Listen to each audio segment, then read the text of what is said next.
चीन को आखिर क्या हो गया है? पिछले करीब 4 महीने से वो भारत में घुसपैठ की कोशिश कर रहा है। एलएसी पर तनाव बढ़ाकर हर रोज भारतीय सेना को जोर आजमाइश के लिए मजबूर कर रहा है। भारतीय सेना चीन की सेना को पीछे ढकेलती है, वो पीछे भाग जाते हैं और मौका मिलते ही फिर से आगे बढ़ते हैं। अब तो वो सीमा पर गोलियां भी चला रहे हैं, लेकिन उन्हें हाथ कुछ भी नहीं लग रहा है। लेकिन चीन की सरहद से सटा एक और भी देश है जो चीन का उस तरह से मुकाबला नहीं कर सकता है जैसा भारत कर रहा है। वो देश है हमारा सबसे अच्छा दोस्त रहा नेपाल। चीन भारत में कोई गड़बड़ नहीं कर पा रहा है, तो अब वो नेपाल पर नजरें गड़ाए बैठा है। और अब रिपोर्ट्स में यहाँ तक दावा किया जा रहा है कि चीन ने नेपाल के विरोध के बावजूद नेपाल बॉर्डर पर 9 बिल्डिंग्स बना ली हैं। तो आखिर ये माजरा है क्या, और नेपाल चीन की इस लड़ाई से भारत को क्या नुकसान होगा?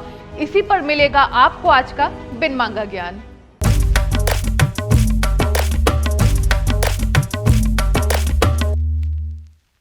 नेपाल में चीन की सीमा से लगता हुआ एक इलाका है लाप्चा लिमी।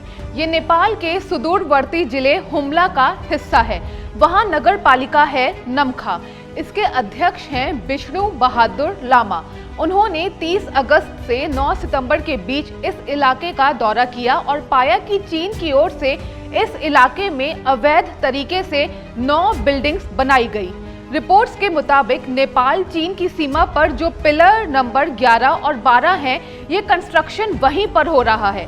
रिपोर्ट्स की माने तो चीन नेपाल में करीब 1 किलोमीटर अंदर घुसकर ये बिल्डिंग बना रहा है। वहां पर चीन की फौज तैनात है जो नेपाल के लोगों को भी पास फटकने नहीं दे रही है। इससे पहले साल 2019 में भी लाप्चा लिमी इलाके में चीन 3 बिल्डिंग्स बना रहा था। तब नेपाल ने आपत्ति जताई थी। उसके बाद चीन ने कंस्ट्रक्शन रोक दिया था, लेकिन ये पूरा इलाका जिला मुख्यालय से इतना दूर है कि उधर कोई आता जाता भी नहीं है। किसी तरह का बुनियादी ढांचा जैसे कि बिजली, पानी और सड़क की व्यवस्था भी उधर नहीं है।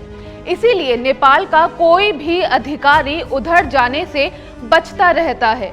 चीन ने इसी का फायदा उठाया है। चीन की सेना को पता है कि इधर नेपाल के लोग नहीं आएंगे और उसने 1 साल से भी कम समय में 9 इमारतें बना ली हैं। लेकिन जब नमखा नगर पालिका अध्यक्ष विष्णु बहादुर लामा इस इलाके के दौरे पर गए तो उन्हें चीन की एक बिल्डिंग दिखी। अधिकारियों को बताया, फिर अधिकारी पहुंचे और तफ्तीश की तो पता चला कि चीन ने 1 नहीं 9 बिल्डिंग्स बना ली है। अब सबसे जरूरी सवाल ये है कि इसका भारत पर क्या असर पड़ेगा। तो पहला असर साफ है कि अगर नेपाल किसी तरह की परेशानी में होगा तो भारत का परेशान होना तो स्वाभाविक है। लेकिन फिलहाल नेपाल और चीन की दांत काटे दोस्ती चल रही है, तो इससे भारत पर कोई फर्क नहीं पड़ेगा। लेकिन चीन जिस बड़ी साजिश को अंजाम देने की फिराक में है, उससे भारत को फर्क पड़ेगा। कैसे पड़ेगा, उसे बताया है तिब्बत सरकार के निर्वासित राष्ट्रपति लोब्सांग सांगे ने। उनका मानना है कि जैसे हाथ होता है और उसमें हथेली और 5 उंगलियां होती हैं, ठीक उसी तरह से चीन के लिए तिब्बत हथेली है और लद्दाख, नेपाल, भूटान, सिक्किम और अरुणाचल प्रदेश उसकी 5 उंगलियां हैं। इसे उन्होंने 5 फिंगर प्लान का नाम दिया है। अब तिब्बत जैसी हथेली चीन के पास लगभग आ ही गई है। नेपाल पर वो अपना दखल बढ़ाकर अपनी 1 उंगली मजबूत कर रहा है। लद्दाख में घुसपैठ की कोशिश करके वो अपनी दूसरी उंगली बनाना चाहता है। सिक्किम और अरुणाचल प्रदेश पर वो गाहे बगाहे दावा करता ही रहता है। भूटान पर भी उसकी नजर बनी है और अब उसने हिमालयन क्षेत्र में नेपाल में घुसकर जो किया है, उससे साफ है कि चीन अपने 5 फिंगर प्लान की ओर बढ़ रहा है और भारत की सबसे बड़ी चिंता यही है। हालांकि भारतीय सेना चीन के इस प्लान पर पानी फेरने के लिए तैयार बैठी है। चीन कम से कम भारत में तो अपना मकसद में कामयाब नहीं हो पाएगा, लेकिन अगर वो नेपाल में भी मजबूती से अपना दखल बढ़ा देता है तो ये भारत के लिए एक बड़ी चुनौती होगी। वैसे आपकी इस मुद्दे पर क्या राय है? आपको क्या लगता है कि चीन नेपाल के जरिए भारत को आंख दिखाने की कोशिश कर रहा है या फिर चीन के दिमाग में कुछ और चल रहा है? अपनी राय हमें कमेंट बॉक्स में लिखकर जरूर बताइएगा।